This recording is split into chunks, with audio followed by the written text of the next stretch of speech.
জাতিসংঘ মহাসচিবের দায়িত্ব পেলেন অন্তর্বর্তীকালীন সরকারের সাবেক প্রধান উপদেষ্টা ডক্টর মোহাম্মদ ইউনূস। জাতিসংঘের মহাসচিব হতে পারেন বাংলাদেশের সাবেক প্রধান উপদেষ্টা ডক্টর মোহাম্মদ ইউনূস। আবারও রাজনীতিতে প্রফেসর ইউনূসের অবিশ্বাস্য উত্থান। দর্শক, প্রফেসর ইউনূসের উত্থান তো আগেই হয়েছে, কিন্তু না, এটা নব উত্থান।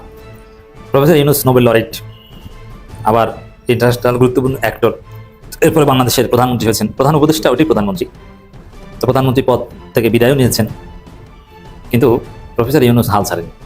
আবারও প্রফেসর ইউনূসের নতুন উত্থান হতে যাচ্ছে।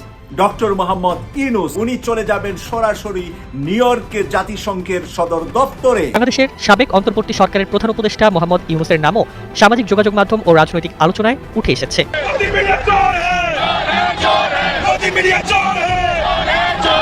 ভারতে শুরু হলো মোদি বিরোধী আন্দোলন। গদি মিডিয়া চোর হ্যায় স্লোগানে মুখর যন্তর মন্তর। রাজধানী নয়াদিল্লির যন্তর মন্তরে শিক্ষামন্ত্রী ধর্মেন্দ্র প্রধানের পদত্যাগের দাবিতে ককরোচ জনতা পার্টি সিজেপি এর ডাকে আয়োজিত বিক্ষোভে অংশ নিয়েছে হাজার হাজার শিক্ষার্থী ও তরুণ জেনজিরা। আমি আলহামদুলিল্লাহ 100% খুশি। অবশ্যই আমি আমার মেয়ের বিচারে দ্রুত রায় দেখতে চাই। স্বরাষ্ট্রমন্ত্রীর মন্ত্রণালয়ে আমি ঘেরাও দিব, তাকে পাকড়াও করে জিজ্ঞাসা করবো, হু আর ইউ, তুমি কিভাবে স্বরাষ্ট্রমন্ত্রী হয়েছ? আমরা হাসিনার মতন গুন্ডা পান্ডাকে সান্ডা করে আসছি, নতুন কোন গুন্ডা পান্ডাকে আমরা বাংলাদেশে ভয় পাই না ইনশাআল্লাহ।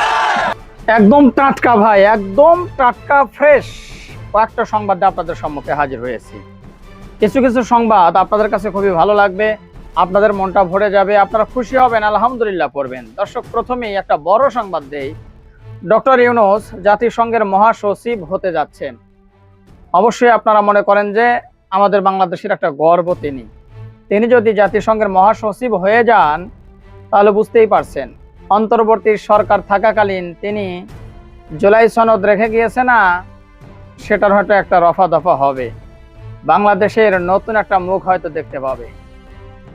তার চেয়েও বড় কথা হলো যে আমাদের বাংলাদেশের কৃতি সন্তান যদি জাতিসংঘের মহাসচিব হয়, এর চেয়ে সুসংবাদ আর কি হতে পারে।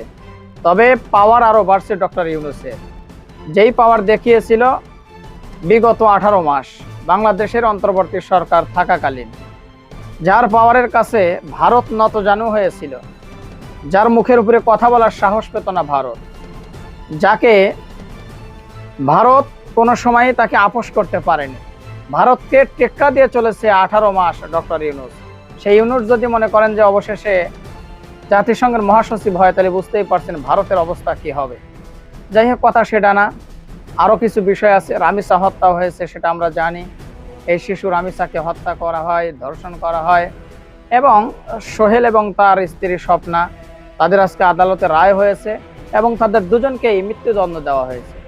এখন কথা হলো, এই মৃত্যুদণ্ড দেওয়া হয়েছে, এর জন্য রামিসার বাবা অত্যন্ত আনন্দিত এবং খুশি হয়েছে, কিন্তু এখন পর্যন্ত আমরা ততটুকু পর্যন্ত খুশি হতে পারিনি। তখন খুশি হব যখন দেখব যে মৃত্যুদণ্ড কার্যকর হয়েছে। বিগত দিনে আমরা অনেক মৃত্যুদণ্ড রায় শুনেছি, এখন পর্যন্ত কার্যকর দেখতে পাইনি। তো অবশ্যই যারা অপরাধ করবে, তথ্য বিবেচনা করে যদি অপরাধী হয়ে থাকে, তাদেরকে মৃত্যুদণ্ড দেওয়া হোক, এবং মৃত্যুদণ্ড শুধু নামেই নয়, কামেও করিয়ে দেখা হোক। তাইলে আমাদের বাংলাদেশের সরকার আশা করি সাধারণ জনগণের কাছে একটা স্ট্রং হয়ে দাঁড়াবে, যে না, আমি অল্প দিনের মধ্যে শাস্তি দিয়েছি। হ্যাঁ, যারা শাস্তি পাবার যোগ্য তাদের অল্প দিনের শাস্তি দিয়েছি। তাইলে দেখবেন ভাই, বাংলাদেশ থেকে ধর্ষণ অনেকটাই কমে যাবে। দর্শক, আরেকটা বিষয়, নাসির উদ্দিন পাটোয়ারির উপর হামলা। এই বিষয়টি নিয়ে গর্জে উঠেছে নাসির উদ্দিন পাটোয়ারি, যেটা ইতিমধ্যেই হয়তো আপনারা দেখেছেন, এবং বিএনপি সরকারকে কড়া হুঁশিয়ারি দিয়েছে। শুধু তাই নয়, সালাউদ্দিন আহমেদ বর্তমান স্বরাষ্ট্রমন্ত্রী, তাকেও কিন্তু উদ্দেশ্য করে কড়া হুঁশিয়ারি দিয়েছেন।